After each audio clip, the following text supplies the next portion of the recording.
Good evening, Tashidele. On behalf of Tushita, let me welcome you all after, let's say, a break, after our winter break, and a very happy 2025 to all of you. Thank you for venturing out on this cold, wintry evening in Delhi. And we are very fortunate and privileged that Venerable Geshe Dorji Damdul has very graciously agreed to give us the teaching in our winter semester, I'll call it. um, so we are always very grateful to Geshe for being so kind to us and always accepting our invitation. Geshe, as you know, is a very sought after teacher, and I think we are very, very lucky to have Geshe in Delhi at Tibet House, because we always rush to Geshe whenever we are in trouble. So Geshe is also, I would say, not only a very good teacher, but I think he's also a therapist for many people in Delhi. So slowly, we have been discovering Geshe-la's, qualities. But now for a formal introduction, Geshe-la. Venerable Geshe Dorji Damdul is currently the director of Tibet House, New Delhi, the cultural center of His Holiness the Dalai Lama. While being assigned with this responsibility, he also gives regular lectures and teachings, including giving philosophy classes at Tibet House, besides in many other Dharma centers. He travels widely within India and abroad to teach Buddhist philosophy, psychology, logic, and practice. He has also worked on several books as assigned by the Office of His Holiness the Dalai Lama. The book entitled Ethics for a New Millennium Part 2 and the book series Art of Happiness were jointly written by His Holiness the Dalai Lama and Geshe. Geshe has written a number of papers for national and international conferences on topics such as the paradox of the brain and mind and ultimate reality according to Arya Nagarjuna. He is currently working on 2 books, namely Journey into the Paradox of Brain and Mind and What Constitutes the Ultimate Reality, the Effects of Understanding the Ultimate Reality.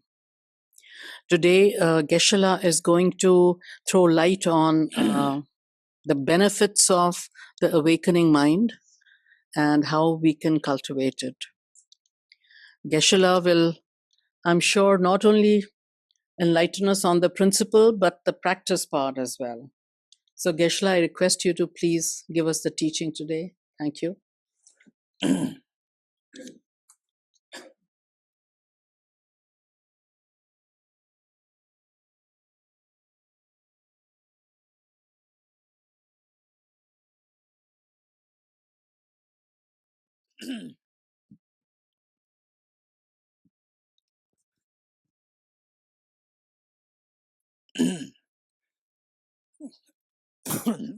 Okay, thank you,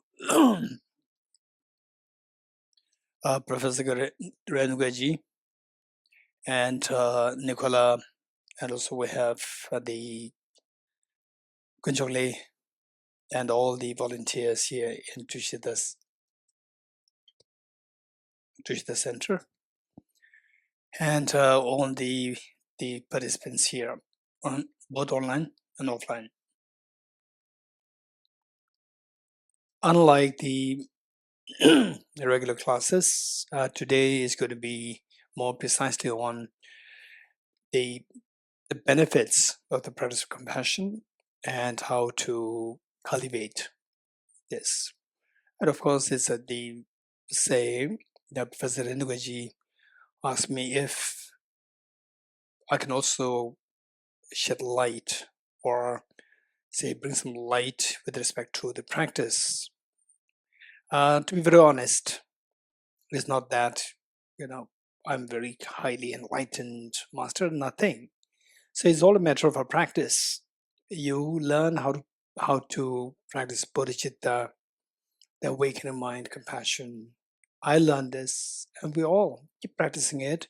And then it's a matter of, say, the time and the what is known as the proficiency or efficiency of your practice, how keen you are, and what kind of the methods, what kind of the rationality that we adopt, what kind of the sources that we adopt. For example, like the one that you find from Nagarjuna's treatises and also from Bodhisattva Shantideva's text and Acharya Chandragirti's text and so forth. And then today we have a living example, the son of the full awakened one, the sun who illuminates illuminates and dispels the darkness of the whole world. His Holiness the Dalai Lama is with us. So it's a matter of, it's not that there is somebody there who is enlightened with the techniques of the practice of compassion and so forth. It's just a matter of we learn this and practice it in our own way. That at the same time, we can't expect that we practice for like 1 year, then you can feel the bodhicitta rising. This will not happen like this. It is a multifaceted aspect and multifaceted practice, which requires various elements to be included in it to feel the effect of this, and that too, there's the time factor involved. So having said this, let me first begin with, so here we see the Buddha Maitreya, image of Buddha Maitreya here, and of course, no doubt, the Professor Ven Geshe has been extremely dynamic in ways to invite His Holiness the Dalai Lama to Delhi to give the number of teachings all these many years. And here in this center where I'm at the moment, Lama Sopa Rinpoche, the late Judge Lama Sopa Rinpoche, he also paid visit, blessed the whole place, gave teachings and so forth. So from this point of view, this center, Tushita Center, Delhi, is a very important place for people to seek some mental peace. And in fact, Tibet House Delhi, and Tushita Center here in Delhi. So the two are like brothers sisters in ways that whenever there is something happening in Tibet House there, and people want to do some regular meditation and so forth, then we recommend Tushita Center there because there is always some programs running here for anybody who likes to join meditation. And then people from here, if they don't know what Tibet House is like, then they were sent to Tibet House. So this is where the two institutions work in a joint fashion.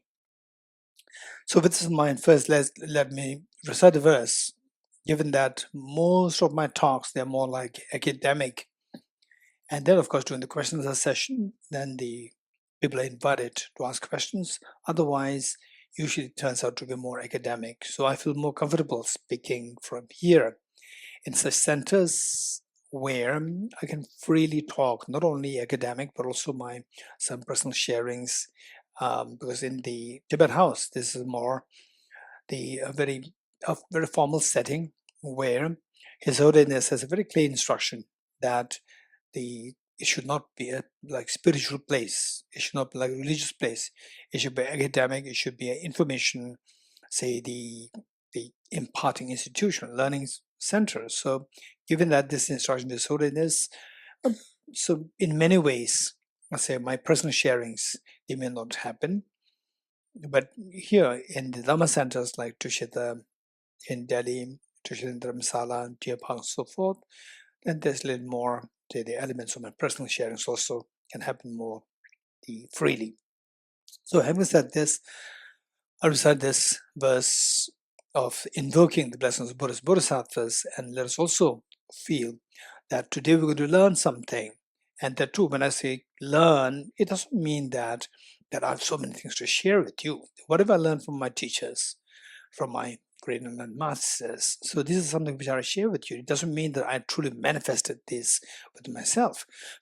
But of course, I'm somebody who personally truly admires what compassion is, what Bodhicitta is. I truly admire. It's not just like academic.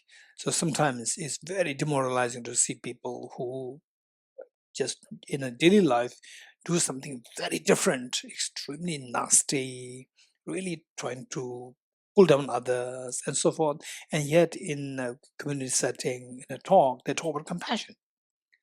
And that's quite ironical. So to what extent my, say, the experience of empty the word compassion, bodhicitta is, that's a different story.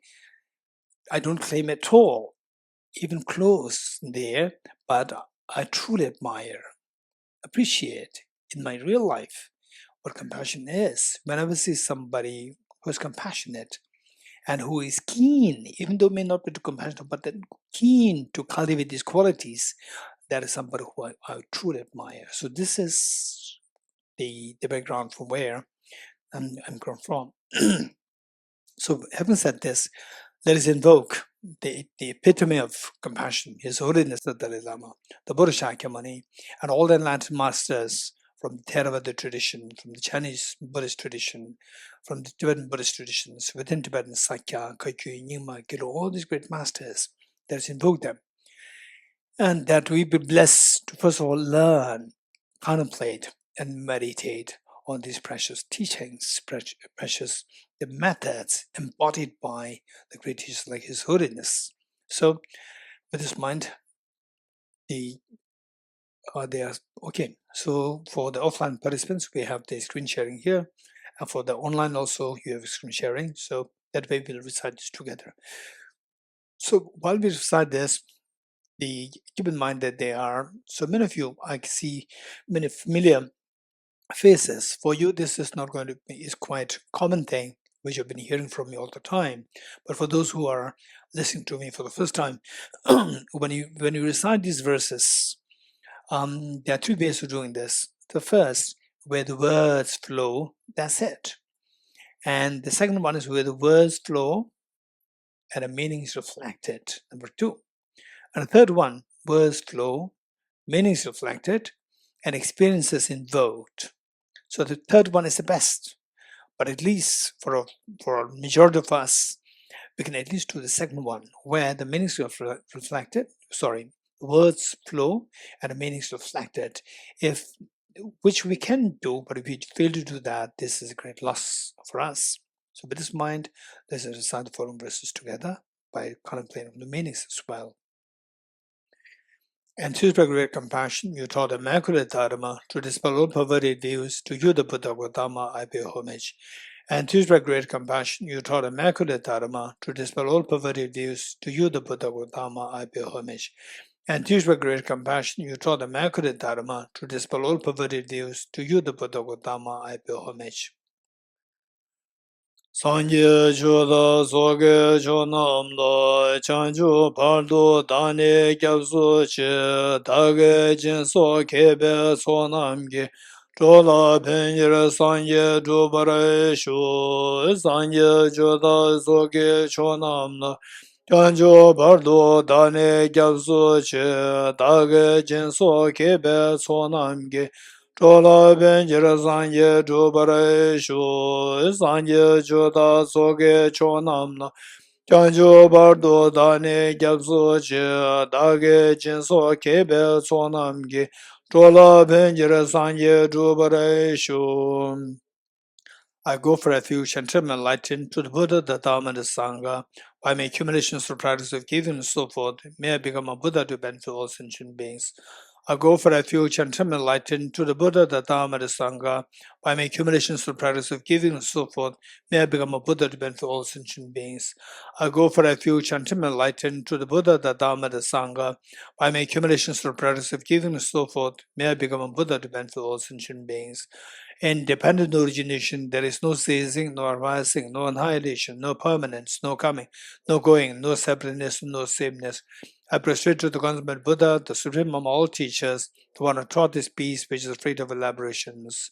I prostrate to the mothers of the hearers, the bodhisattvas and the Buddhas, which through the knowledge of all lead here seeking pacification and complete peace, which through knowledge of past causes of helping humanity to achieve the aims of the world, and through the possession of which helps subdue and expound varieties of teachings.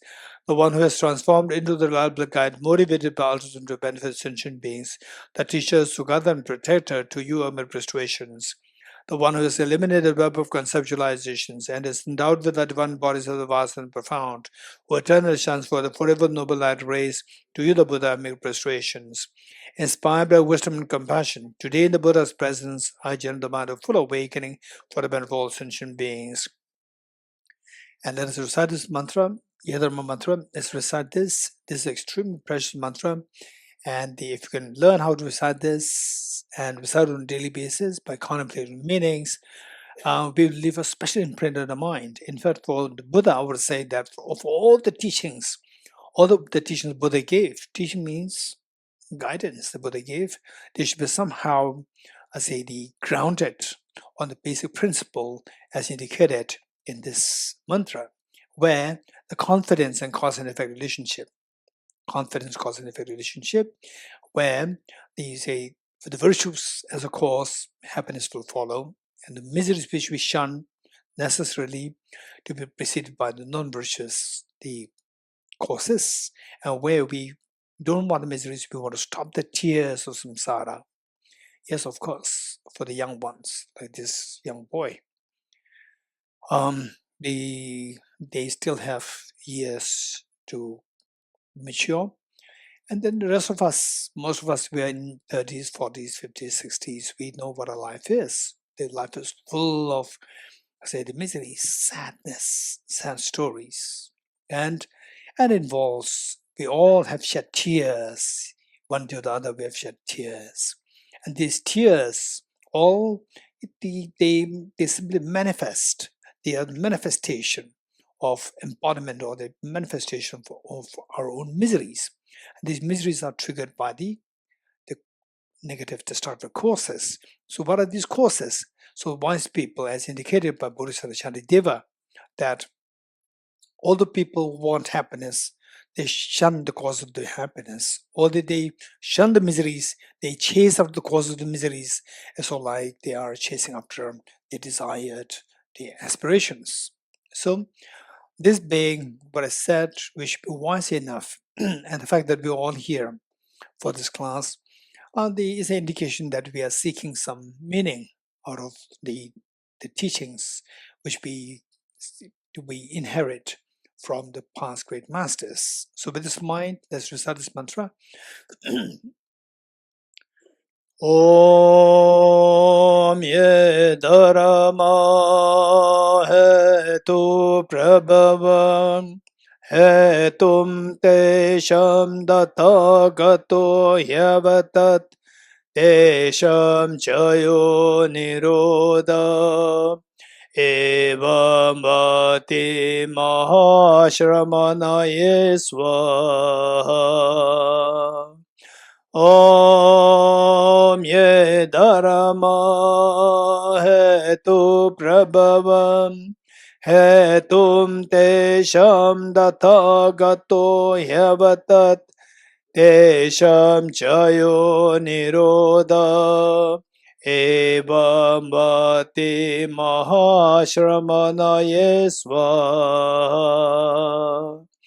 Om ye dharma hetu prabhavam hetum tesham dattagato hyavatat tesham chayo nirodha evam bhati mahashramanaye swaha. All phenomena arise from causes. The causes are taught by the Tathagata, the cessation causes as well as taught by the great seer. Profound, peaceful, elaboration-free, clear light and non-composite, such as the nectar that Dharma I have discovered, finding no one to fathom this teaching, in silence I return to words. Beyond our trends, thought and expression is the perfection of wisdom, which the unborn unsees and has the nature of space, is the object of apprehension of self-realized wisdom. To you, the mother of the Buddha, so 3 times I pay obeisance. The 4 seals of the Buddha's teachings. All composite things are impermanent. All contaminated things are nature suffering. All phenomena are the nature emptiness and selflessness.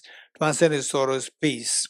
The Guru is the Buddha, the Guru is the Dharma, likewise the Guru is the Sangha. The Guru is the source of everything wholesome. I go for refuge in the Guru. By the sound of the vibrant drum of Dharma, you liberate all beings of miseries. I beseech you kindly to remain and give teachings until the end of the expansive billions of eons. The Buddha does not watch the negativities of beings, nor does he remove their miseries by his hands. His spiritual realizations are not transferred to them. It is by teaching the truth of suchness that the beings are liberated.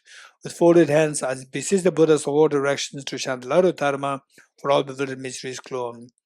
If you are attached to this life, you are not a spiritual practitioner. If you are attached to samsara, you have no renunciation. If you are attached to your own self-interest, you have no bodhicitta. If there is grasping, you do not have the view. Okay, we'll recite the Heart Sutra mantra 3 times. Okay, 5 times. Deyata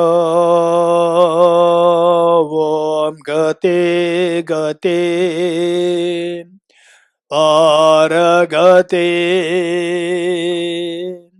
Parasamgate Bodhiswatyatha Om Gate Gate Paragate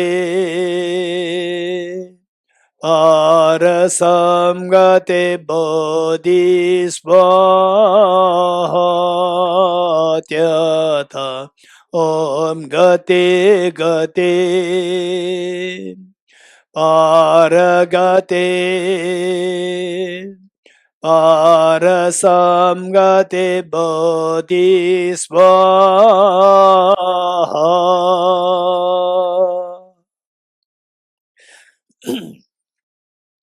Okay.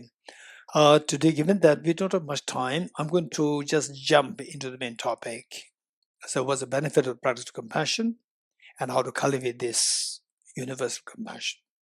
So, with this, what you need to remember is that in the first place, so we at least, if possible, try to see that whatever we are doing in our life, we try to get conviction. What are we doing? Conviction. And then with this conviction, see that we actually take steps to accomplish the aspired goal. So this is, in other words, accomplish a sense of conviction. That is so important. How to get a sense of conviction? Oftentimes, particularly the younger ones like those in the, say, most of them in school days, then some of them even in college, some even in universities, they don't have a clear vision of what they're going to do in their life. It's not necessary that you should have a perfectly clear marketing line, but at least you should have broad idea that okay, once when I finish my school, college, universities, then this is what I like to do. You should have the proper the idea. This is so important. But for that matter, but if you don't have one, don't feel that I'm so bad. I'm really really not worthwhile. I'm a hopeless person. No, don't think like this. Say we're all learning here. So the point is that what I'm saying is that try to say in the first place, try to see what's the purpose of my life. This is so important. What's the purpose of my life? Some students there say that most of the children today are 21st century, and people send their children to school, say expecting there's the purpose there. And whether you like it or not, they are driven to this line, the modern education. So in what way it helps? This is one question. Then you go into your college, universities, and some people they say they're keen to go into the spiritual path. Some people, no, I don't. The spiritual path is not really for me. No, it doesn't make any sense. These are stupid people. Only the stupid people go to the spiritual path. And some say, no, the people who don't go there, they are the stupid. So it doesn't matter. The point is that let us not forget, whatever you're doing, it is intended to be for your good, for the good of yourself. But the point is that we should be wise. What we are doing, is it really giving rise to joys, happiness for you? This question. So having said this, they say, what are we seeking? This question. Okay, here. So I would rather they give the choice, the say preference to the offline. Just tell me, anyone who wants to share with us as to what's the say. What do you think is the purpose of life? Why? Anyone? Why I'm asking this question is that there was one very extreme young girl. The first time I met her, she must be in her, I think, like 8 or 9 years old in Singapore. And then over time, she became age 10, 11, 12. By the time she became 12 years old, I came to learn from her family members that she started to ask all these big questions. Why are we on the planet Earth? What's the purpose? She was just like 12 years old. This is the question that that this girl was asking. Why are we on the earth? Why? So likewise, this question is a major question for us, because that this is, if you and I, if you get an answer to this question, then your life will become so meaningful. So with this, I'd like to invite your thoughts offline. Anyone who likes to give your thoughts? Yes, at the back. Okay, quick, just the mic, so the online participants can also hear you. Yes. To be happy and spread happiness. To be happy and to spread happiness. Perfect, very good. Anyone else? Just speak your mind. The girl over there. Just speak your mind. Speak your mind. Yes. I think it's to find meaning. What's the meaning of life? That's what we're trying to do. How old are you, if I may ask?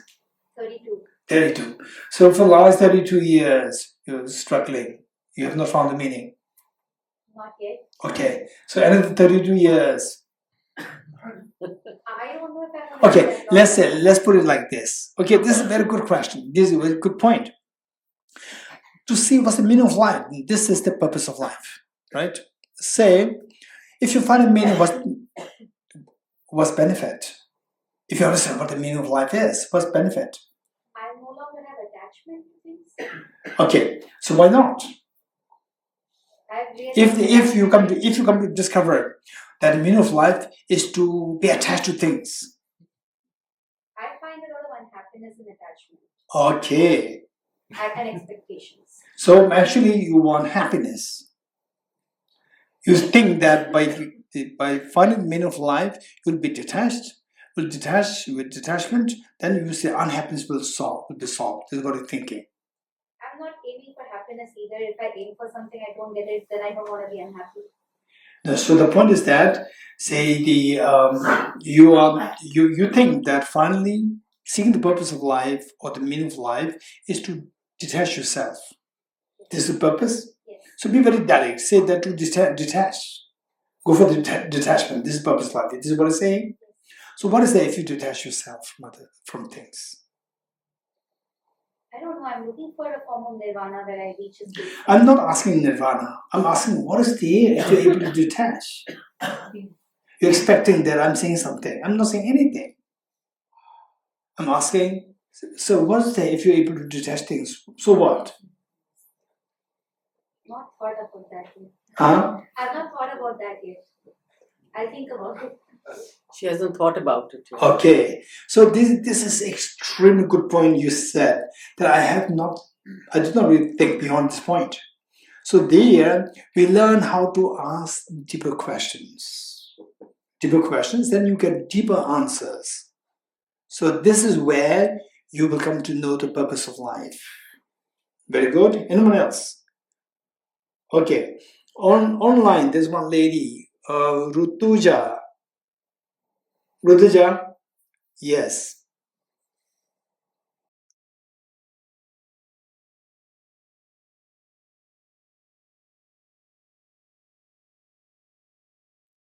Rutuja? Yes.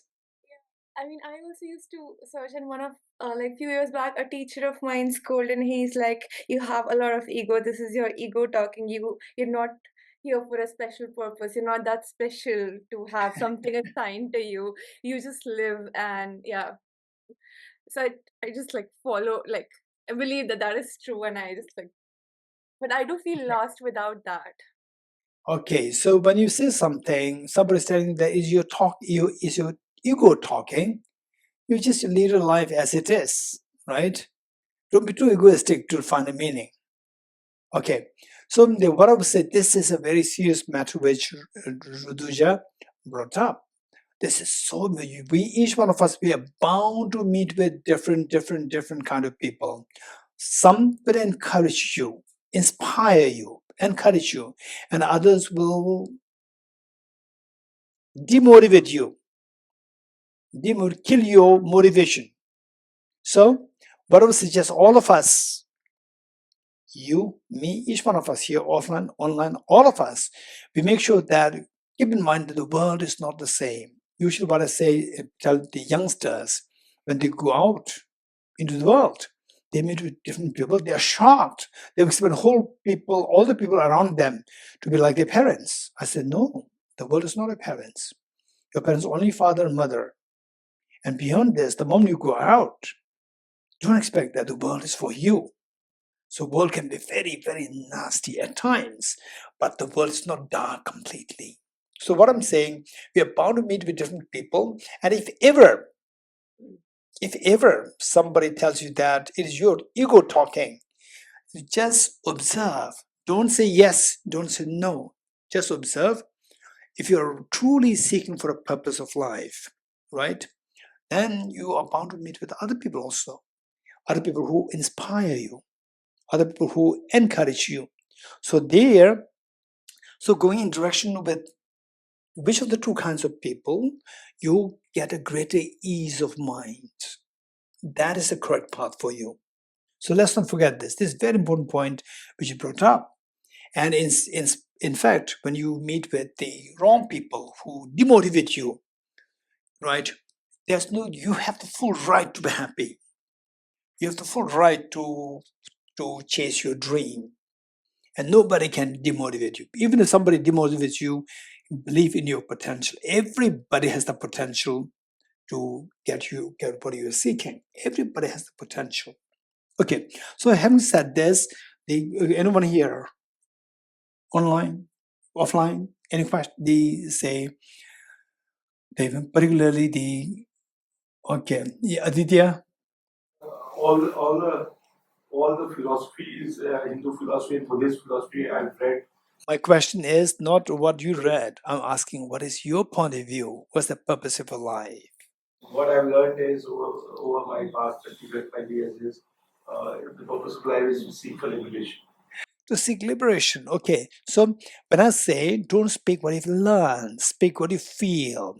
When I say that, I do not mean to discount on what you've learned. What you've learned is very precious, but what you've learned, double check it to see if that makes sense. Simply because you learned it doesn't mean that it should make sense. For example, like what somebody told Rutuja, that this is your ego talking. There's also another set of teaching. Somebody saying that don't be egoistic. You don't talk your ego. It's not the ego talking. It's actually so precious that somebody is asking, what's the purpose of my life? It's so precious. It's not ego. So what I'm saying is that simply because somebody says doesn't mean that you have to take it seriously. So in other words, what I'm saying is that with respect to what you've learned, learn, but don't be quick in accepting, don't be quick in rejecting. Don't reject easily, don't quit easily. Just learn and see, evaluate that to see if it makes sense. If it does make sense, adopt it. If it doesn't make sense, you're 100% sure it's wrong, discard it. As simple as that. It's very important. So for which we require the intelligence. Okay, having said this, to plunge directly into the point, is that so finally the purpose of life. How many of you agree with me that, okay, I came to this talk. I came to this talk. Okay, who's going to speak? Dorji Damdul, right? Okay, let me see what he's talking. Does it make sense of what he's talking? Some people may come with this. Some people said, oh, I heard something good about him. I'll go to there. Oh, no. Let me see, some people who are very talkative. So let's see, what he has to say. So people come with different mindsets. So with this, the point is that it doesn't matter. It doesn't matter. So say some people, the mere thought of being judgmental. So what is like, right? What is like in order to judge. There, the person feels happy to judge on others. Some people, no, I shouldn't judge him, right? So I should, if I want to listen to him, go very sincere mind. Because to be judgmental, I don't feel happy. I should not be judgmental. That makes me happy. So some people think that by learning, coming to these talks, they feel happy. Some people think that by not going to these talks, they make them happy. So people have different thoughts. So in short, we all aspire some degree of happiness, whatever you may call it, sense of fulfillment, sense of ease, sense of gratification, satisfaction, or joy, happiness, whatever label that you may give. This is what we are seeking. And on the other hand, we want to get away from miseries, get away from complications. How many agree with me in a sense? Okay, this is very important. So recently, what was that? Which university, which college was that recently? The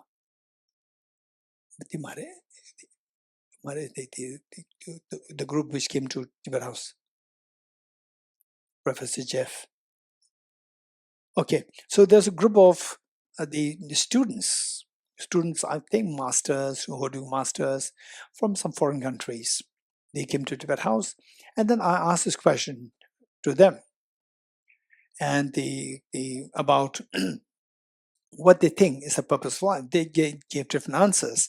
And then I asked the second question, why do you think that is the purpose of life? Then they said that I get happiness. In fact, the word that they use is that it makes me feel good.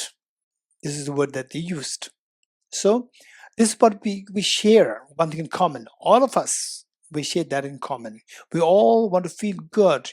And the degree of the feeling of the goodness depends. So in other words, how many agree with me that for example, let's say with COVID-19,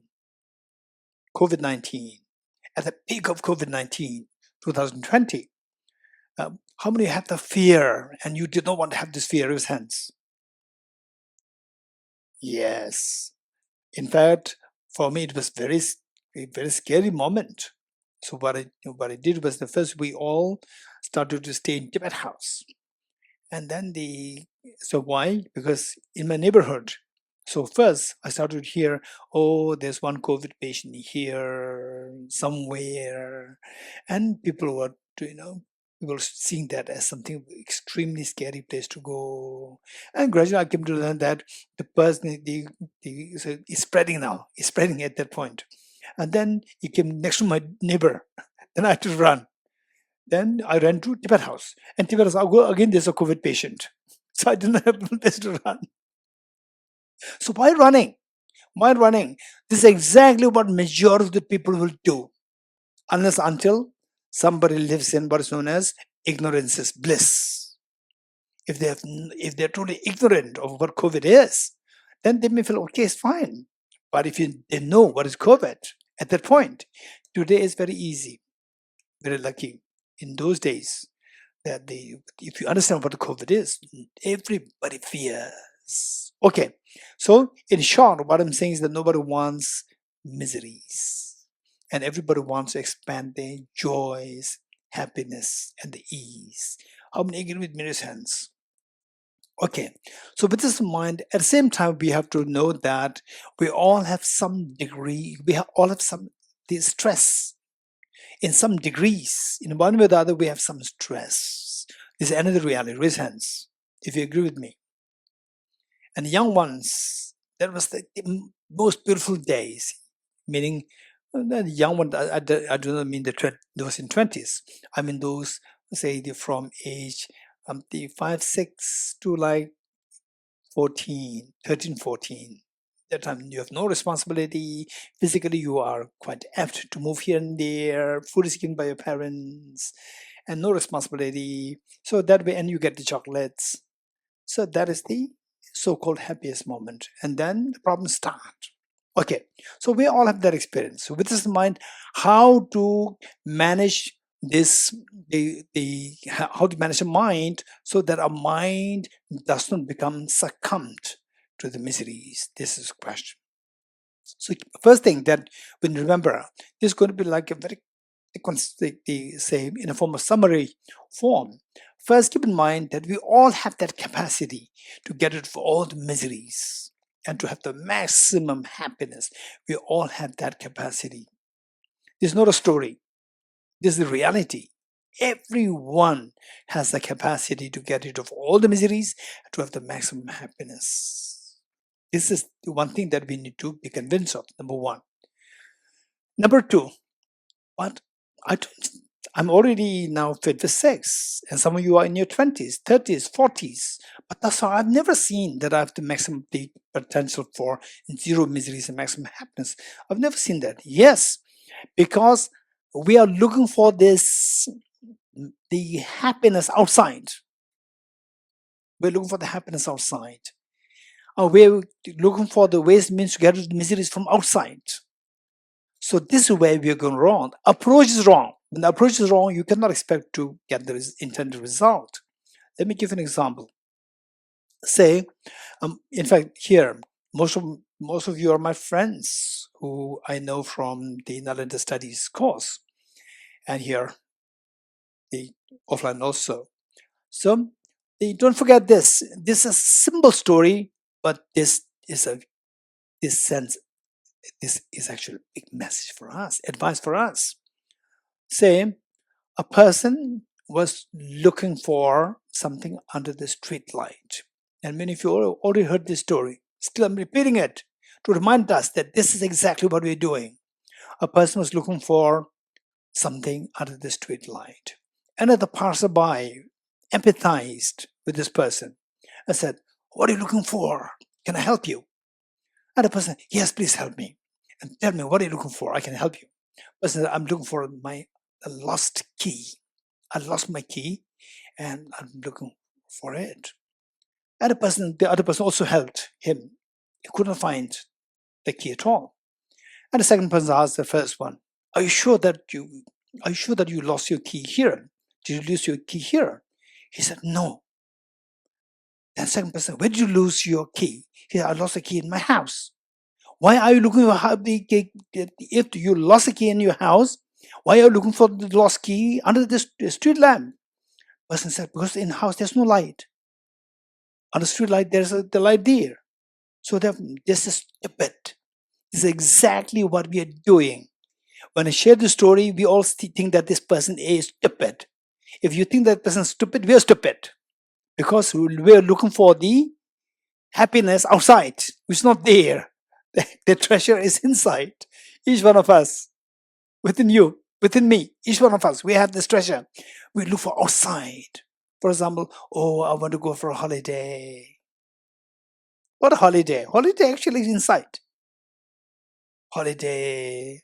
And then holiday, they finish. Now we feel so bored. Not only bored, you feel so down. Now again, I have to go back to my job, to my school. We're looking for happiness outside. This is a problem.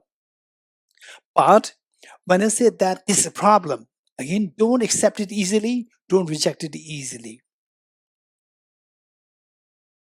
So the point is that, say, the first thing that we need to acknowledge is that we all have the potential for the maximum happiness and the misery-free state. We all have that potential, number one. Number two, that this can be sought not outside. This can be found only inside. Number two. Number three, how?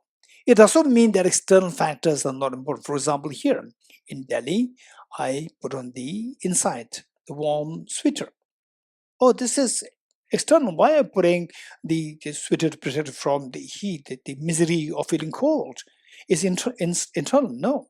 Internal, external, both are there. Long term, the state of misery free.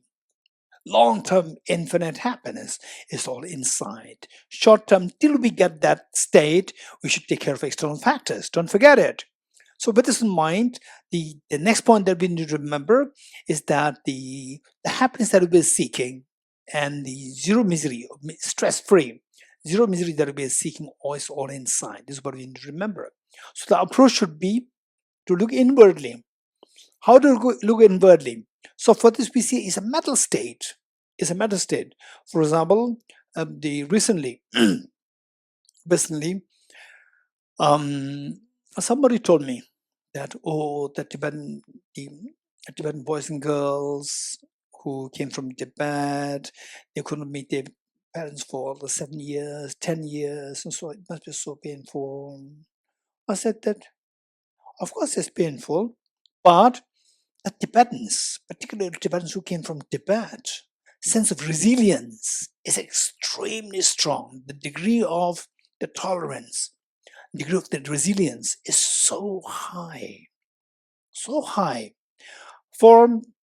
the Tibetans who did not meet their parents for like 16 years, the pain that they feel is not higher than the people who have the easy access to the parents, not meeting the parents for 6 months. So for some, they not meeting with the parents for 6 months, the pain is so acute.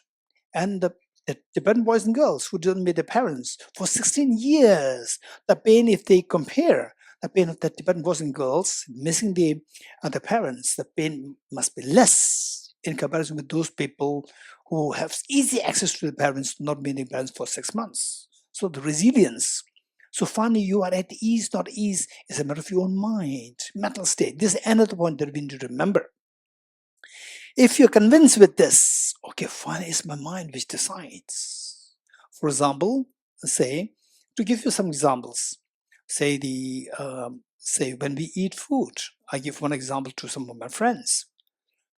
When I eat food, say, the first bowl of the Tibetan soup, we call it tukpa. The first bowl, particularly in winter, is very good. The first bowl, I make it deliberately, I make it very delicious. I make it deliberately, make it very delicious. I just add as many spices to make it delicious. Second helping, I deliberately make it not delicious. Second helping, because it should be the other way around. First helping, you're already hungry, so any food is very delicious. You don't make it tasty. Second one, you're half already full, so now the food, you'll not feel the food so delicious. So to make it delicious, you have to add spices. So I do the opposite, to challenge my mind. So that's how to train to build your resilience, power, or the resilience. So in short, what I'm saying that the peace that you want to feel, the joy they want to feel, the misery that you want to get rid of, this all related to your mental state, mind. This mind must be given the power. If you can give the power fully to the mind, no matter what external factors, your mind is totally freed of all the miseries. You will stop the tears of samsara. All tears will be gone, stop. When I was younger, and this is actually shared by many people, it's not only me. Say when I was younger, say I was aged like 13, 14, 15, then I had my father. I lost my mother when I was just 5 years old. And my father, I was so attached to my father. And I was like 12, 13, I was just wondering, okay, I was calculating. Oh, by the time I finish my school, my father will be 60 years old. Then he may die. These worry me so much. So painful. So after say many years of having encountered with the Buddha's teachings of all compensating impermanence, so on, we see the richest of people, they die. The most powerful people, they die. And the most healthy, beautiful, handsome, they die. Everybody's to die. And why I'm special? I'm not special. Nobody's special. if the richest person, most powerful person, if they have to die, what I mentioned fast, and then gradually that fear dissolve. Okay, so it's a matter of your mental thinking. This is so important to build the mental power. So how to build the mental power? This next question. So broadly speaking, there are three ways. Broadly speaking, there are three ways of building the mental power. For example, say somebody lost, say mother, and then you go really go down. You feel so deeply depressed. And another person become even more motivated, very strong, become extremely strong to support the other siblings or other children. And so some they become so demoralized, so shattered. Why? How? It's the same thing. Say the mother of the same children, the mother passed away, the same thing, and some children behaved the resultant state that there's so much of mental depression, and others they become very strong. So where lies the difference? Why this difference is happening is all related to your thinking. So this thinking, in fact, the one thing that we need to keep in mind is that what is your problem? When do you feel the problem? When do you feel the stress? When do you feel the feeling low? When do you feel that? We have to examine this. This is so important. Examine that. When do you feel low? Under what situation? What kind of weather? Weather condition can be a great factor.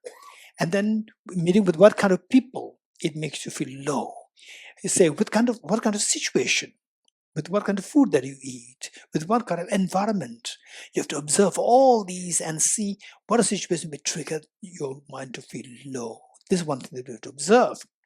Now, after observing this, and under the same situation where my mind goes down, who are the other people whose mind feels so elated, remains so buoyant and so energetic and vibrant? So this is what I used to do when I was younger. So at times, I feel so good. Wherever I look, I feel there's no hope. It's so hopeless. Just look here, your right side, left side, front, back, top, wherever. It's so hopeless, so gloomy. Look at even the leaves. Leaves also, they're very sad. Even leaves are so sad. Even the birds, they're very sad. And the table is also very sad. So everyone seems so sad, so low. And suddenly somebody comes. Very happy person, very light. The moment I try to mimic this person, so what is that person like? So there, everything's glowing. The same leaf, which is so sad, the leaf is so nicely sleeping. And the table, which looks so sad, this so nice, elegantly standing. The same thing is seen very differently to somebody else. Then my question is, what makes the other person feel that way? Why I'm not feeling that way? This is one thing that we have to analyze. So with this in mind, now 3 points to keep your mind elevated, uplifted with vibrancy. No matter what external factors happen, your mind overall mental state, you keep it very vibrant. So first thing, as I said earlier, is to identify when do your mind go down? When does your mind go down? This is what you have to analyze. Then we study these things, these 3 points, and try to apply which is applicable to you. Same for us. And these things require to be trained. It's not like suddenly apply. Whenever you have the problem, you apply this. No, it's not happen like this. For example, like say somebody says that, okay, your performance is not so good. No, then I will do PhD. PhD is not an overnight job. This is minimum 4 or 5 years of hard work. It's not overtime. Likewise, these 3 methods, which I'm sharing with you very quickly here, there's not something that we can just apply whenever you like. You have to first cultivate these. Okay, the first is that, let me give you this example. Let's say that your mind. And let me give you the example of, say, a hand my same left hand, a cotton ball and a metal ball. If I keep these two on my table, when the wind blows, which will move more quickly? Anyone? Hey, the boy here behind Sanjayji. A cotton ball. How many agree with your name? How many agree with Jazz? Raise hands. The cotton ball. Jazz, tell me why the cotton ball? Why the cotton ball moves more easily than the metal ball? Because it's very light. So our mind, some people, their mind is heavy. Some people, their mind is so light. Light meaning flickery. Flickery, some people, the mind is very, there's a gravity. So it's not that, oh, so I belong to the cotton category, I'm very unfortunate. No. Even your mind can be made as with a gravity. You can also build gravity. Your true nature mind is not like a cotton like light. True nature mind is, there's a gravity there. It's amazingly grounded gravity there. But why don't I manifest this?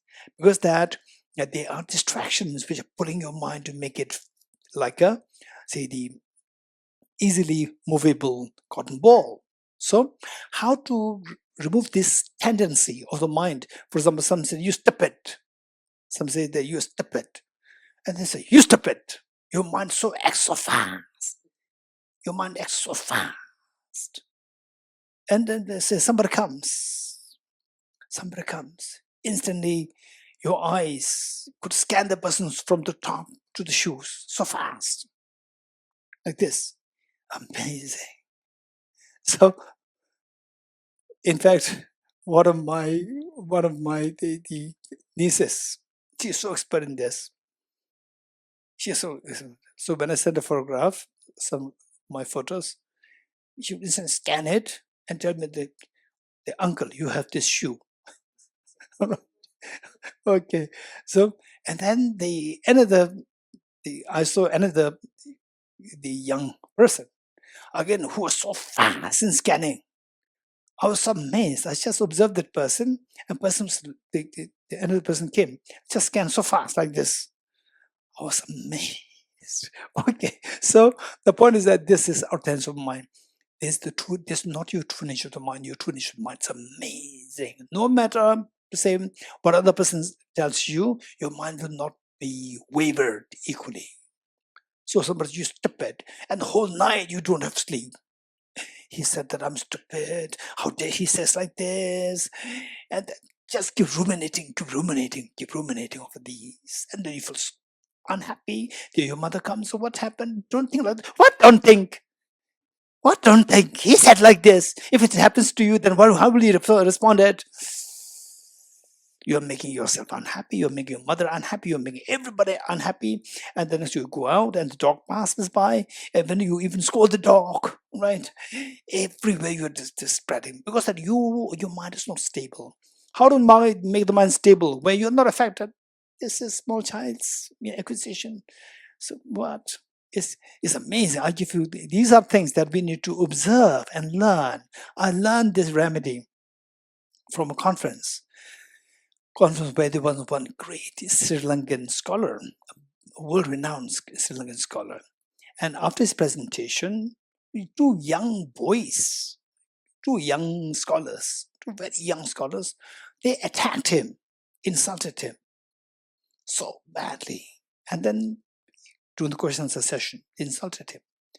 And then he has to respond, and then the conference finishes.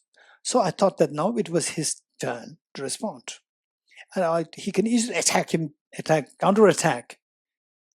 They will not get a chance to attack him back. But he said, you are right, and he left like this. I was so amazed. Wow, that's amazing. So after conference, I went to him and asked him, you tackled this situation so well, amazing. And you didn't, I thought that you were going to attack, you were going to do a counterattack. He said, no, it's just waste of your time. He said, this conference by no means will be responsible in resolving the UN resolutions. There's no purpose. Whatever you do is just waste of your time, waste of your energy. So better say, yes, you are right, finish, full stop. I was amazed. So this means that his mind is so full of gravity, grounded there. So the first thing is to build the gravity to your mind. How to do that? Learn single-pointed meditation. This is something which you have to learn on a daily basis. This is very important. Number one. Anything like breathing meditation. Today, there are so many centers, Vipassana meditation centers.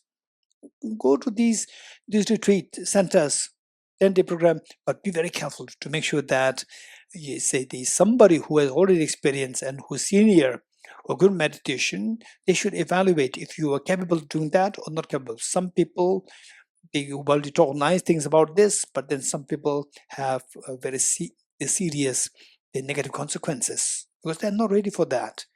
So what I'm saying is that this is one thing that we can do. Number one, to build your single point of meditation. This will help you to, even if somebody accuses you for no reasons, your mind will not really fluctuate so easily. Number one.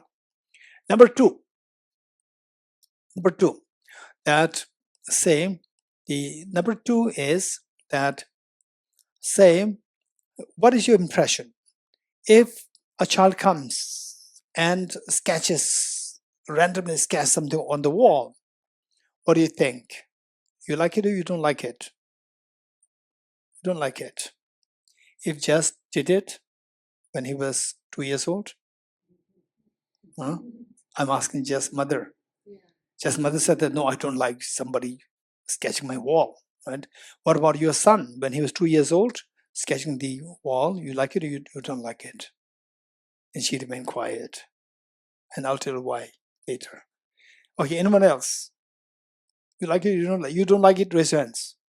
Somebody coming to sketch my wall randomly with a color pencil. I don't like it. Okay. So these are could you observe and then see what's what's the psychology behind that, and then try to learn it. Okay. So there, one time a couple invited me for lunch, and I reached there. The first sight of the house inside, the wall was so badly sketched by sketch pencils. And mentally, no, I have not seen such thing in the house. And you're going there as a guest. And I felt, oh no, so dear, it's disorganized. And I didn't say anything. I sat there. And the mother comes. And says, Geshe, this is a painting of my 2 children. There's so much pride in this mother, which nobody likes it. But in the eyes of mother, it's so beautiful. Why? She's not disturbed. We are disturbed. She's not disturbed. We're disturbed. Disturbance is mental uneasiness. And disturbance, prolonged, extended period of disturbance, and this is depression. And the intense disturbance is anxiety. We don't want that. Why this mother's not having and we are having this? Why? Anyone? Yes. Acceptance. Why the mother gets acceptance? Because mother's love. How many agree with me? Raise hands. How many agree with Professor Renukaji and your name? Huh? Sureshji. So how many agree with Professor Renukaji and Sureshji that is acceptance which comes from the love of the mother towards the child? Raise hands. Very good. So this is affection. So benefit of the bodhicitta, benefit of compassion is that your acceptance will come. There's no resilience. There's no resistance come in your mind. There's so much acceptance coming, and you feel the beauty in things. So this is because of love and affection. So second practice is practice of the love and universal love and affection, where if you love your child, the dirty wall made by the child through the sketch, that seems so beautiful because you love the child. And if you love everyone, if you love all the sentient beings, anything, any gesture of the other person, you will see that it's so beautiful. So nothing will disturb your mind. And even your child is naughty, your child is, this is amazing. Look at this, the power of the practice of compassion. So how the mother, so for this, the best example, role model is the mothers. Say, if the mother's child is inactive or little passive, slow, mother will describe the son, your child, as, oh, he's very gentle, she's very gentle, and very naughty, mischievous, he is very active. But what the mother describes as gentle, somebody else will describe it as a passive and slow child. What a mother describes as very active, the others will describe that as a naughty and mischievous child. Look, the same object seen in two different ways, depending on whether or not you have this love and affection. If you feel this love and affection, find out who is disturbed. The person who sees you as the naughty person, or the person who sees you as a, say, active person. Who feels a disturbance? The person who sees you as a naughty person. Why the one is seeing you as a naughty person, the other is seeing you as an active person? Because whether or not person feels love towards you. If you feel the love towards others, you will not feel this disturbance at all. So your mental disturbances calm down. And the other part of the disturbance, observed disturbance, is the mental ease. Your ease expands. It's amazing. It's amazing. Number 2. Number 3. How many of you have the experience of prank? Somebody playing prank on you. Presents? Okay, offline, online? Yes. Okay. Pallavi, would you mind sharing with us what is meant of prank? What is meant by prank?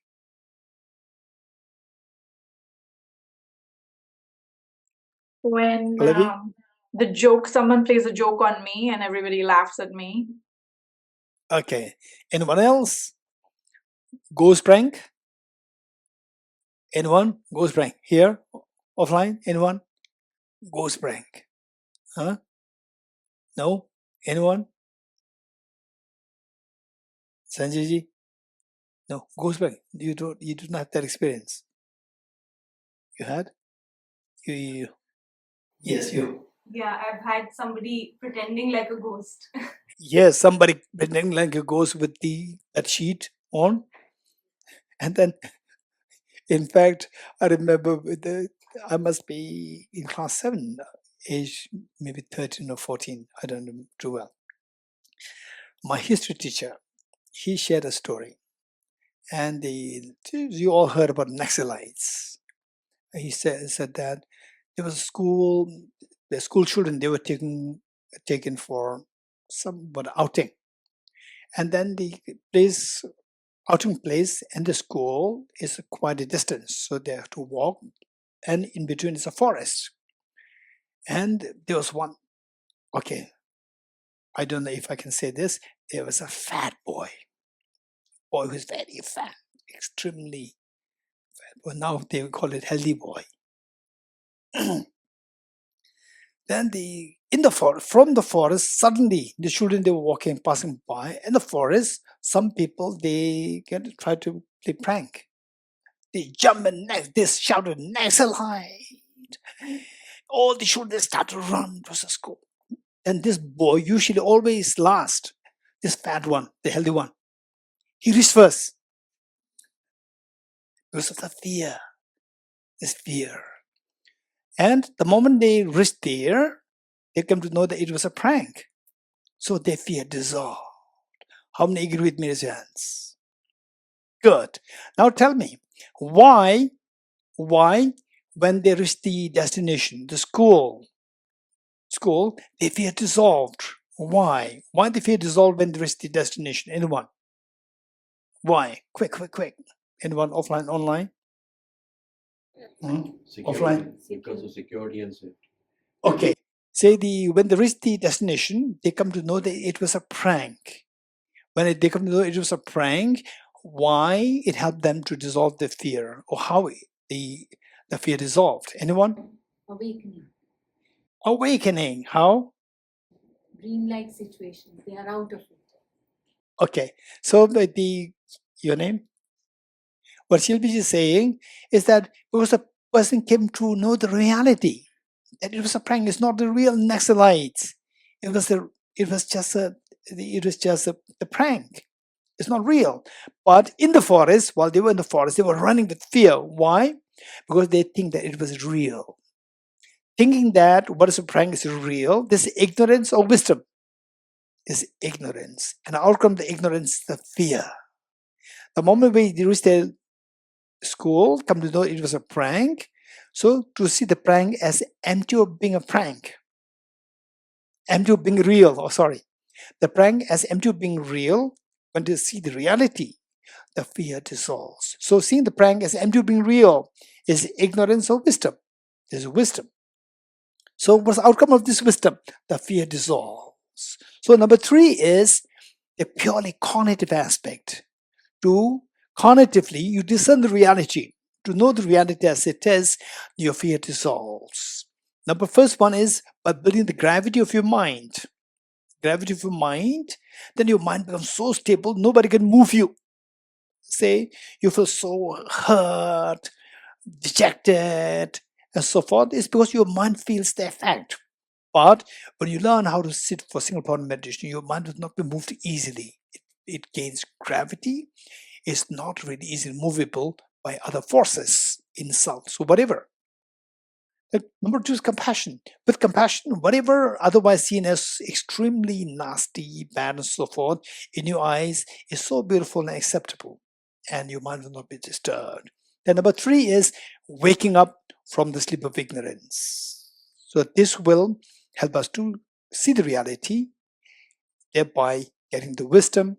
Once you get the wisdom, your fears dissolve. These are 3 main techniques. So with this mind, so since that we are now reaching the time to close the session, I'm going to quickly share with you about the compassion part.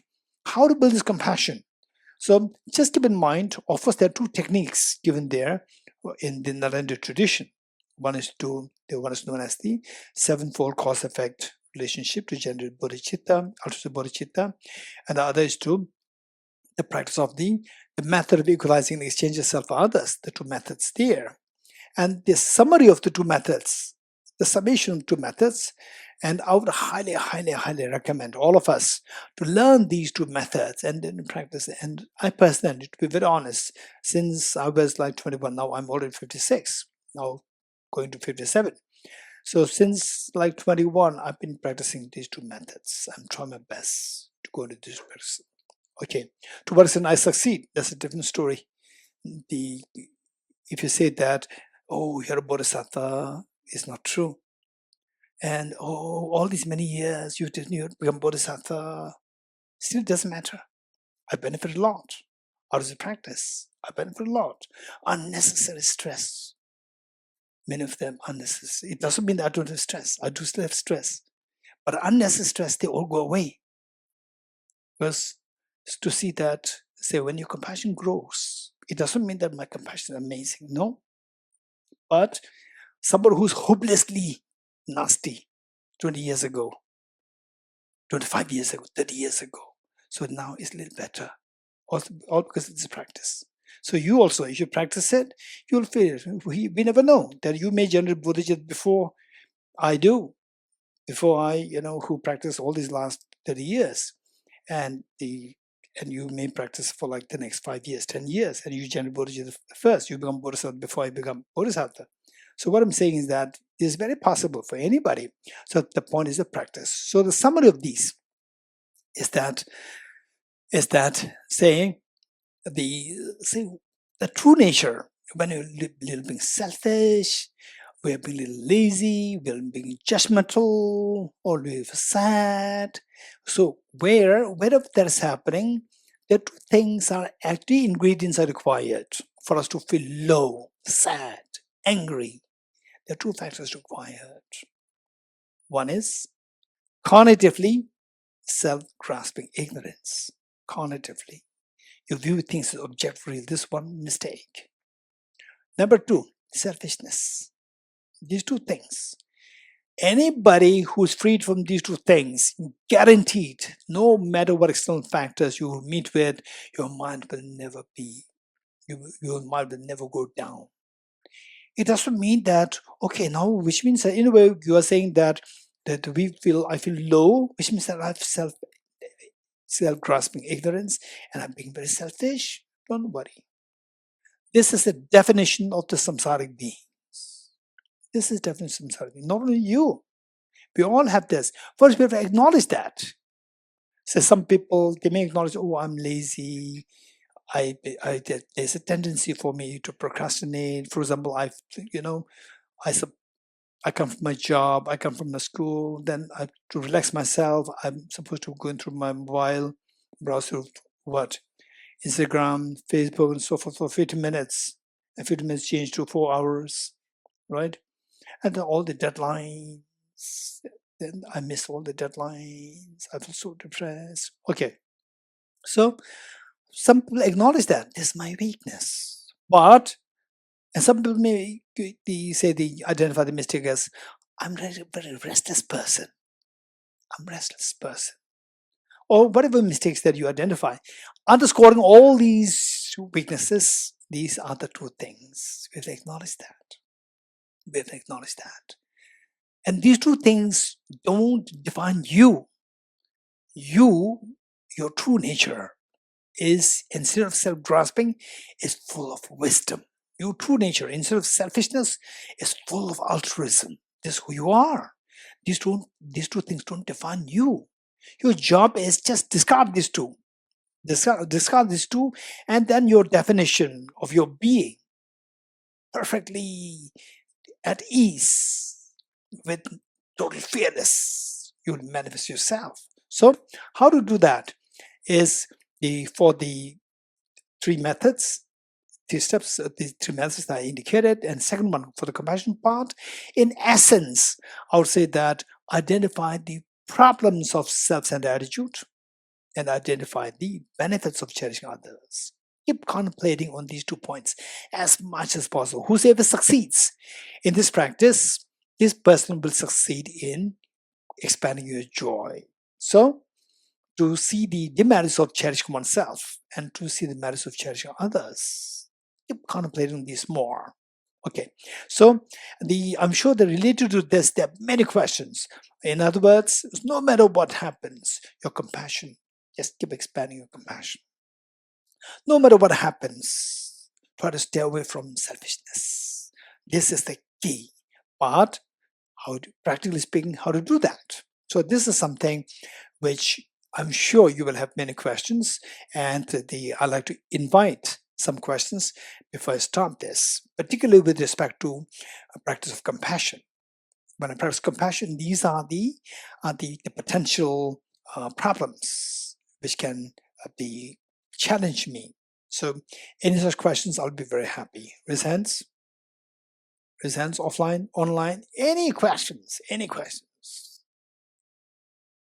Okay, Namrata, yes. If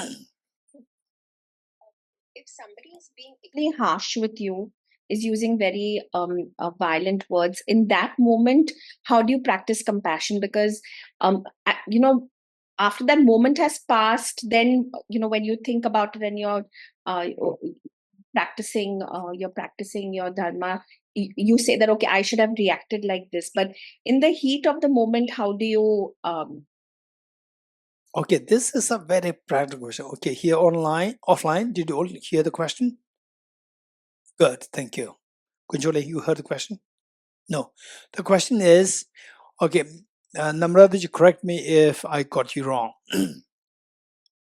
The question is that, say you heard about the practice of compassion, but in real life, you meet with some who are very nasty and who use extremely harsh words against you.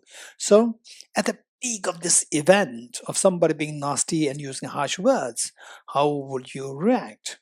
How would you react? So this is a very serious question. So yes, these are things that we can meet with, not necessarily often, but we do meet with these situations. What should we do? Okay, there are two things. One is immediate measure. Number two is long-term measure. Always keep these two things in mind. One is immediate measure, and the other one is long-term measure. Long-term measure is that, okay, this situation where somebody shouts at me, somebody uses harsh words against me, particularly in front of many people. This can happen anytime to anybody. How many agree with me? Raise hands. It may not happen too frequently, but it can happen anytime to anybody. Okay. So then, if that's the case, how should I be reacting? How should I be responding? For example, the question which Namrata is asking now, she's not at the rage of the state, but she's preparing. So this is exactly what we need to think of. This is known as the long-term solution and the short-term immediate measure. So immediate measure, if it does happen, so what do? Best thing is, don't put petrol on the fire to extinguish the fire. Don't put petrol to extinguish, intended to extinguish the fire. Don't put petrol. It will flare up the fire even more. So at that moment, if somebody is being unjustly shouting at you and so forth, the best thing is don't shout back. If you shout back, it's like putting petrol. You shouting is supposed to make the other person listen to you. Instead of the person listening to you, it'll aggravate the situation. And people around you, they are not stupid. If it is not your mistake, people around you, they are not stupid. They are watching you. So if you don't respond very negatively, but it doesn't mean that you should be submissive. No, don't be submissive. Remain very quiet, very self-confident, maintain some confidence, and don't express anger on your face. Try to keep calm. Bodhisattva Shantideva in his book, we must keep this book as a lifelong guide. The book is a guide to the Bodhisattva's way of life.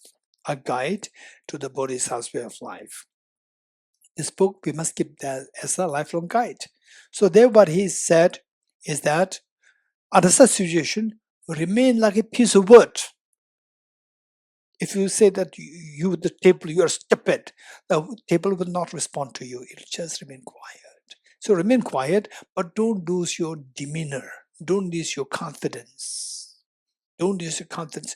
Remain very confident and just remain like this, very confident. Don't respond. People around you, they're not stupid. They'll empathize with you. And then say, if the situation is really, really very serious matter, you can explain it later when the anger in the other person subsides. You can explain it later and then find to the mutually agreeable solution. This is something that we do. And sometimes other side is somebody who doesn't really believe in dialogue. When that happens, the best thing is, why this person is doing like this is because of two thoughts in the person's mind. The person thinks that you're weak, number one. And the person thinks that you're stupid. If I say something, he or she will not answer what I'm saying. And if I am being a little aggressive, the person will shrink. This is what the person is thinking. So you have to send a message back to the person that I'm not stupid, I'm not weak. So how not weak is, first, how not stupid is keep a little distance from the person. Keep a little distance from the person. No need to show anger. Keep a little distance. Distance means I know what you're trying to do to me. Then to send a message, I'm not weak. When you meet the person, don't show anger. Don't show anger. Just be very normal.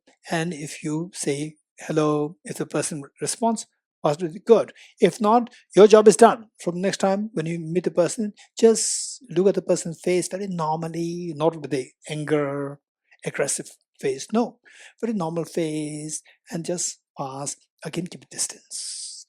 Only strong people can do that. Weak people cannot do that.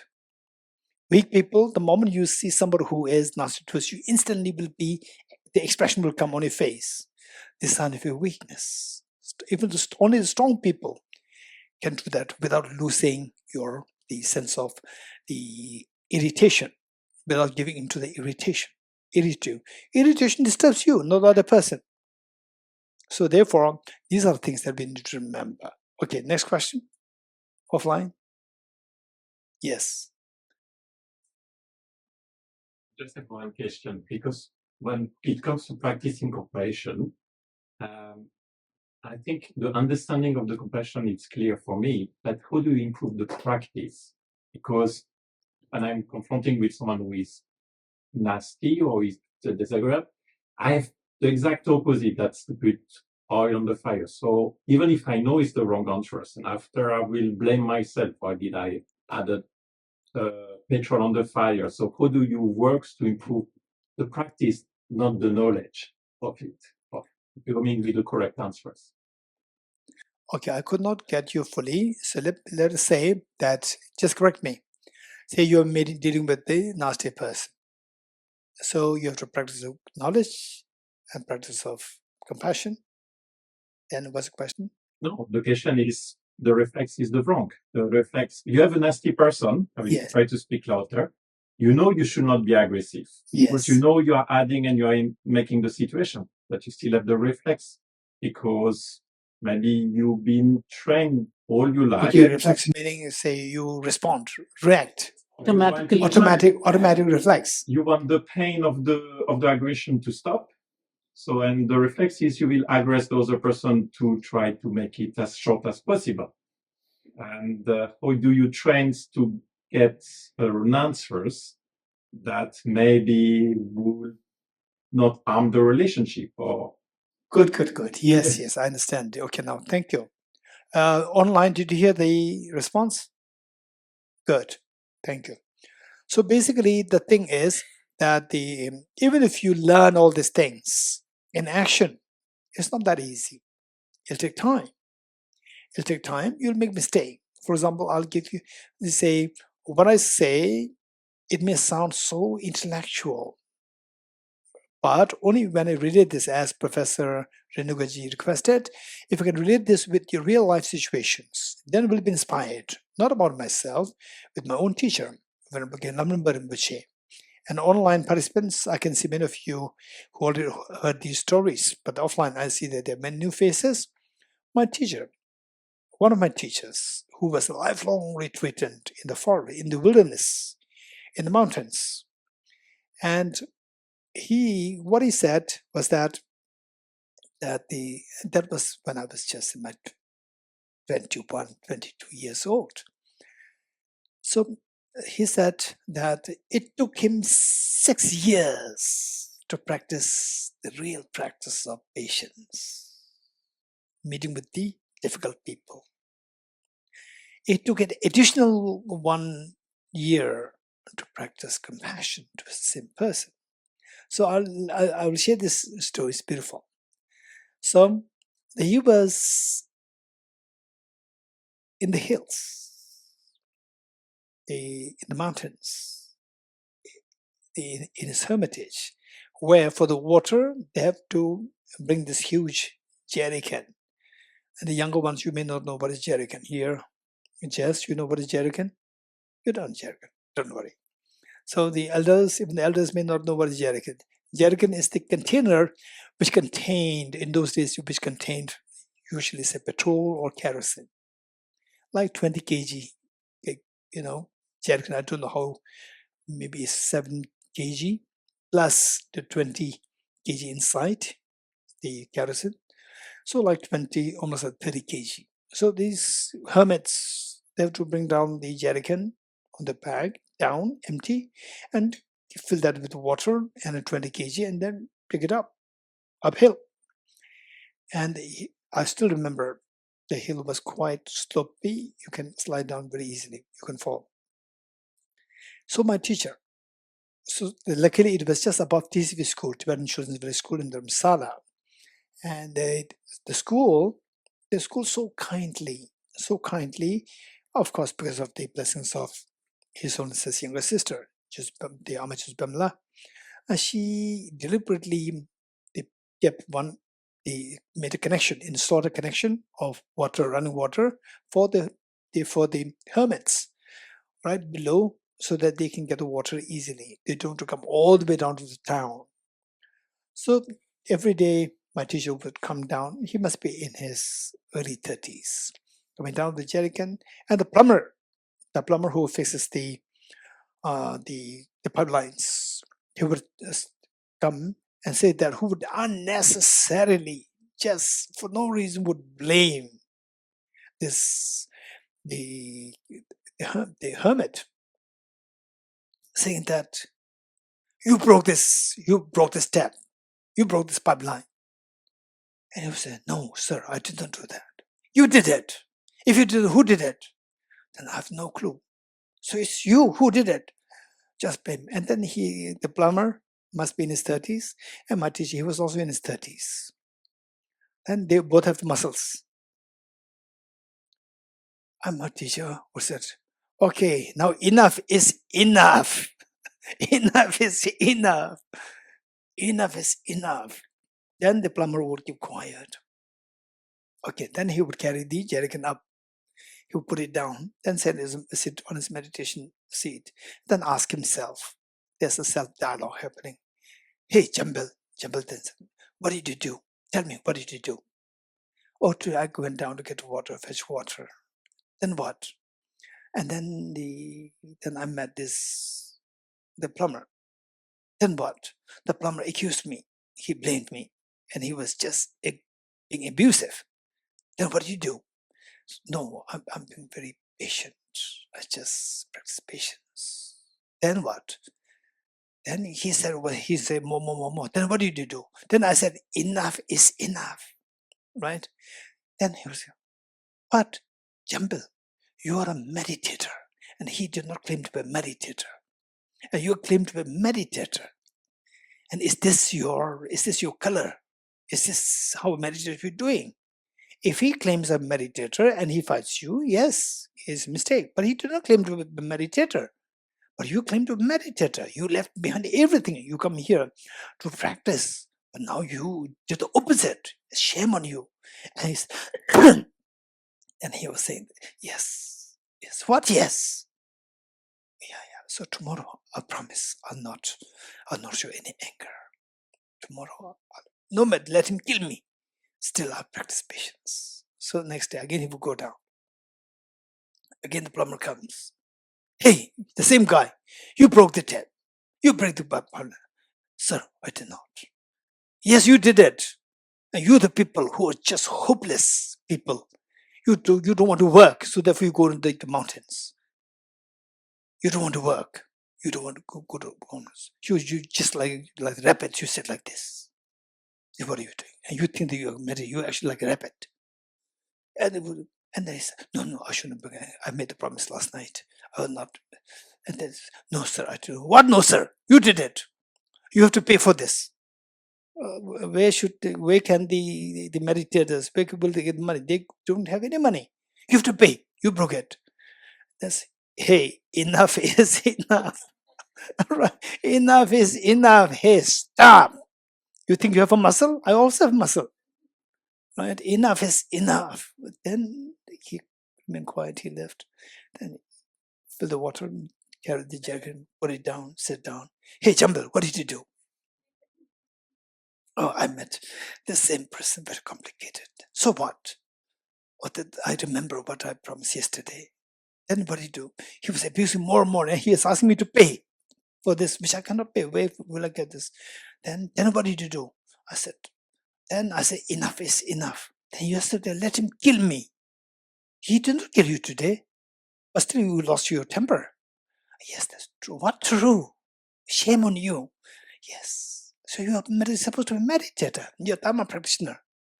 Yes. What? Yes. No. So tomorrow I'll not do it. It took him 7 years. 6 years. 6 years. By the end of 6 years, then he abused him, whatever. No anger. Then at the end of the 6 years of this journey, then he kept on the chair again, sat down. Hey, Jambal, what did you do? So I succeeded. So he abused you? Yes, so badly. And what are your response? No anger at all. Any anger? No anger at all. Okay. Did you feel compassion towards him? Oh, that's a good question. Compassion didn't come to me. Oh, You have to practice. You came here to practice compassion. Okay. So from tomorrow. Then it took another 1 year for him to feel this compassion, more the compassion that he feels as the person abused him more, the more he felt compassion towards this person. So this is the practice. Yeah. Okay. Any more question? Very inspiring stories. Okay, over there.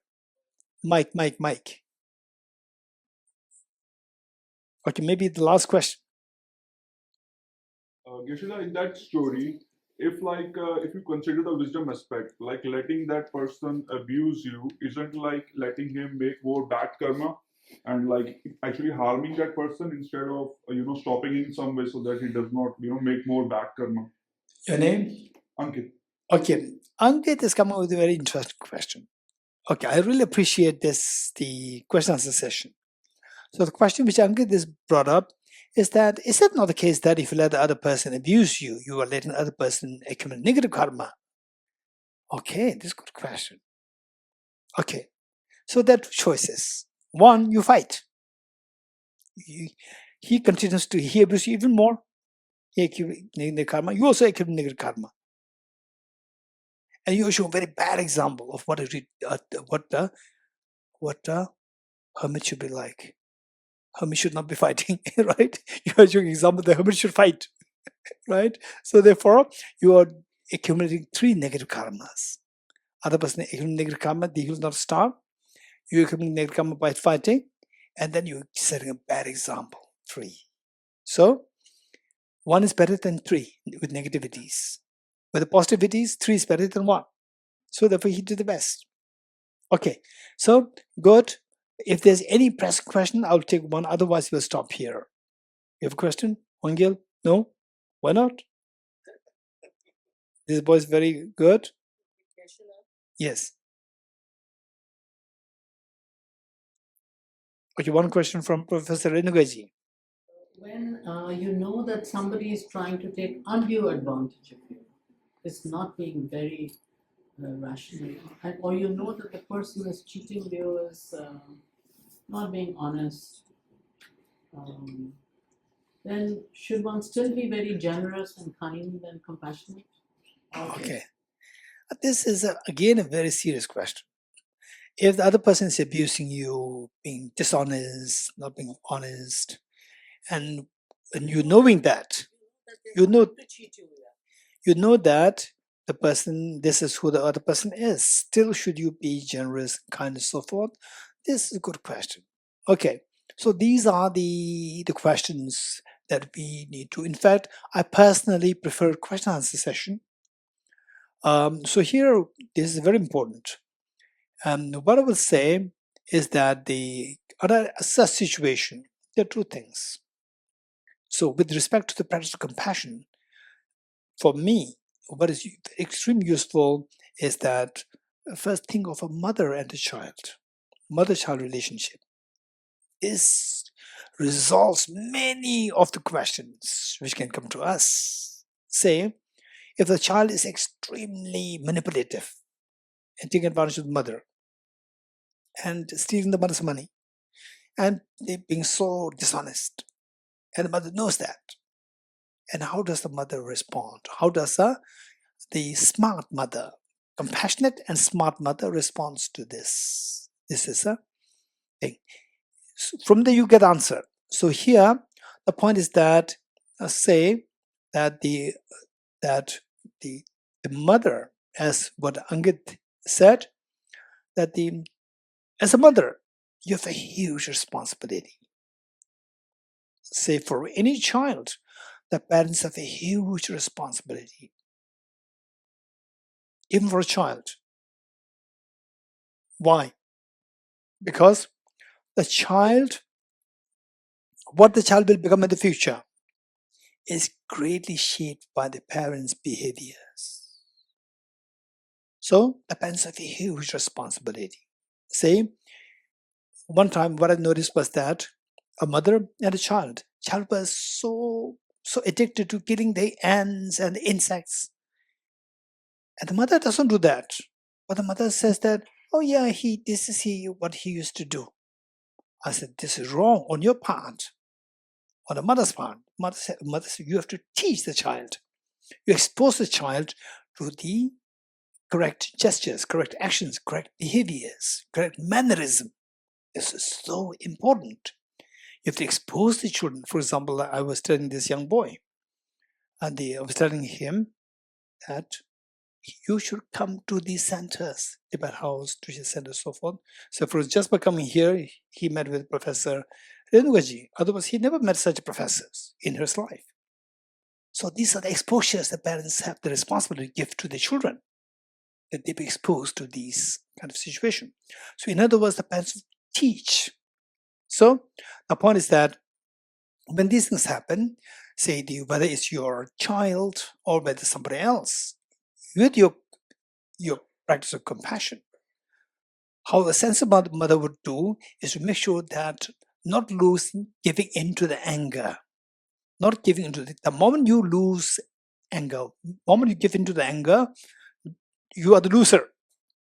Without giving into the anger, you teach the child, okay, this is a bad habit. Never ever do that. If you do that, at the end of the day, you will never succeed in life. You'll be the loser. You will suffer in your life. So always be kind. If you have a problem, convey this to other people, but always try to be kind, honest, truthful. You have to teach that, and that with sense of compassion. Hey, be kind. You're stupid. You're so bad. This is not how you teach. Always teach with compassion. Let the person first feel your compassion. Once the person feels your compassion, then teach. The receptivity will open. The person will listen to you. The receptivity will open. So this is how we have to teach. So if somebody else who's elder, and the person has nothing to do with you, so there still you can practice compassion. Let us feel your compassion. Meanwhile, keep a distance. That the person doesn't get an opportunity to take advantage of you. Keep distance. The person knows that you are smart. And then meanwhile, so whenever opportunity arises to be generous, express this generosity.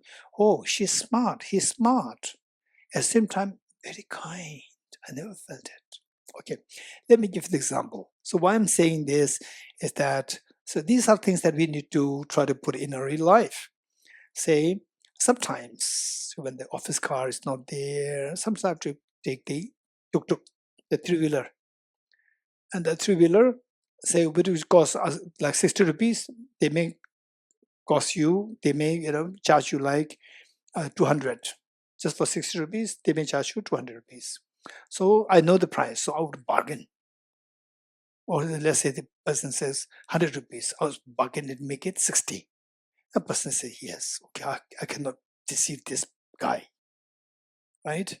So when I reach there, then I give him 100 rupees, he'll give me 40 rupees back. 40 rupees, whatever I get, I put it in his hand again and say, keep it. I tell him.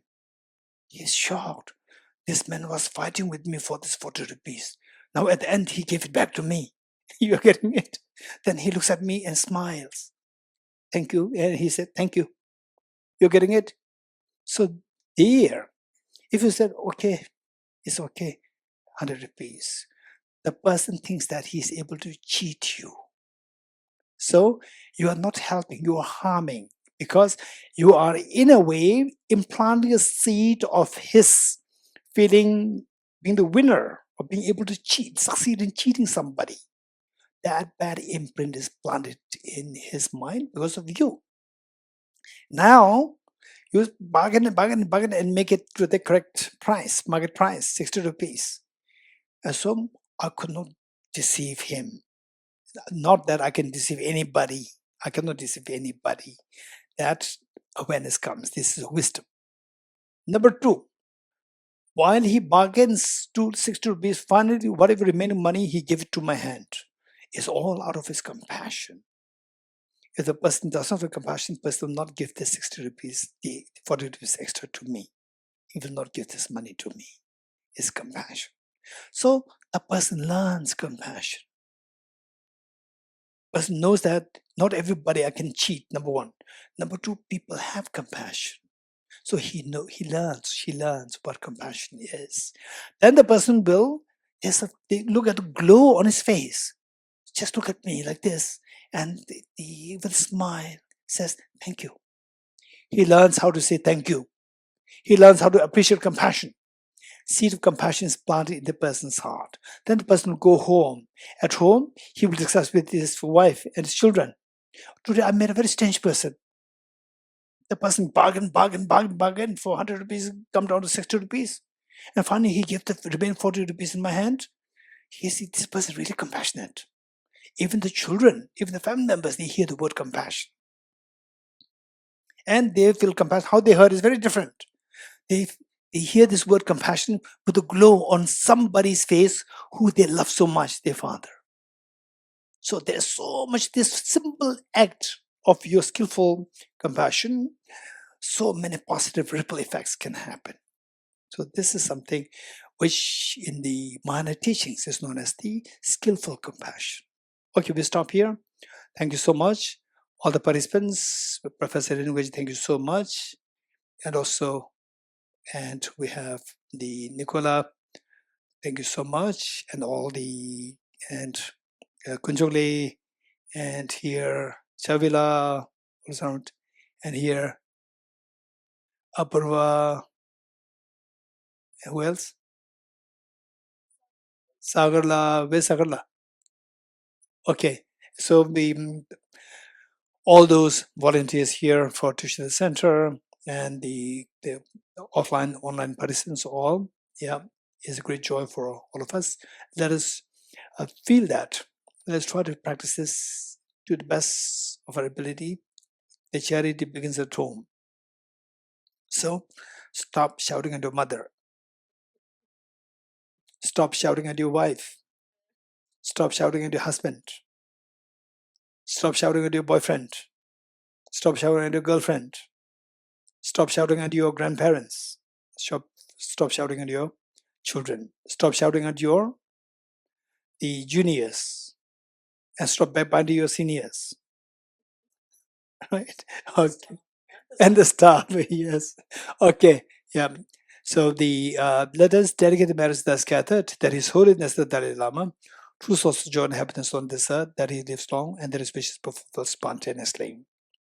There's also dedicated marriage that's gathered, that all these learning centers of the Theravada tradition, Chinese tradition, Tibetan tradition, and where they're very genuine, authentic Dhamma centers of the different traditions, Sakya, Kagyu, Nyingma, Gelug, they all thrive in the activity of study, reflection, and contemplation.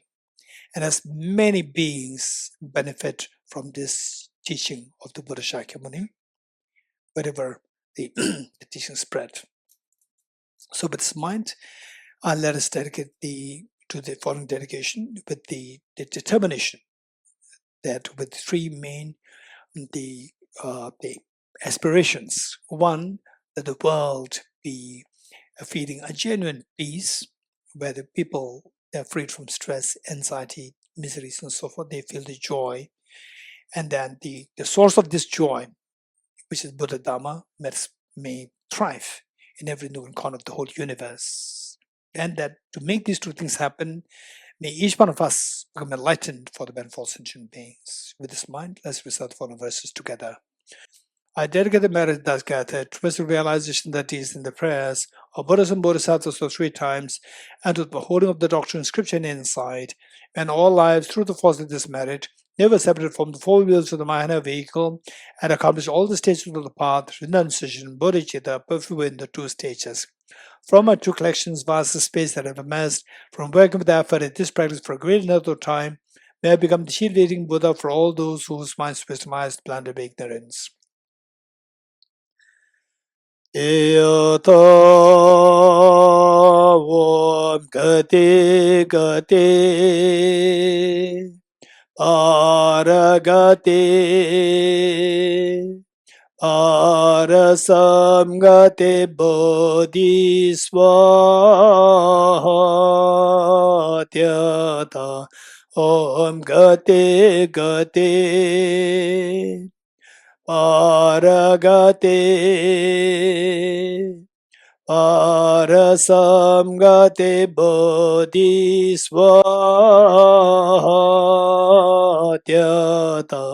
om gate gate paragate parasamgate bodhisvaha.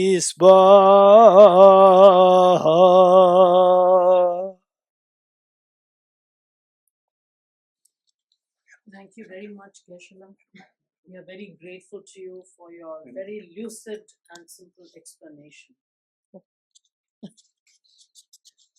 Thank you very much, Geshe-la. We are very grateful to you for your such clear exposition on compassion and how we can cultivate it. It was a very, very lucid lecture. And we will wait for your next visit now. Thank you so much.